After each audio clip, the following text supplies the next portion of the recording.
সালমান খানের জনপ্রিয়তা শুধু সিনেমার হিট ফ্লপের হিসেবেই সীমাবদ্ধ নয়।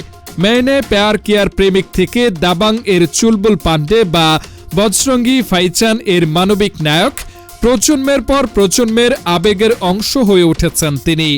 27 ডিসেম্বর 60 বছরে পা দেওয়া বলিউডের ভাইজান এর জন্মদিন ঘিরে উৎসবের আমেজ ছড়িয়ে পড়ে মুম্বাই জুড়ে। বান্দ্রা উরলিসি লিংক আলোকসজ্জায় ঝলমল করে ওঠে। লেখা ছিল হ্যাপি বার্থডে ভাই। মূল আয়োজন ছিল পানেফেলের ফার্ম হাউসে, যেখানে পরিবার ও ঘনিষ্ঠজনদের সঙ্গে জন্মদিন উদযাপন করেন সালমান। এই দিনে ক্লিন শেভ লুকে সাদামাটা পোশাকে ধরা দেন তিনি। অনুষ্ঠানে উপস্থিত ছিলেন মহেন্দ্র সিং ধোনি, টাবু, রণদীপ হুদা, আদিত্য রায় কাপুর সহ বলিউড ও ক্রীড়া জগতের বহু পরিচিত মুখ।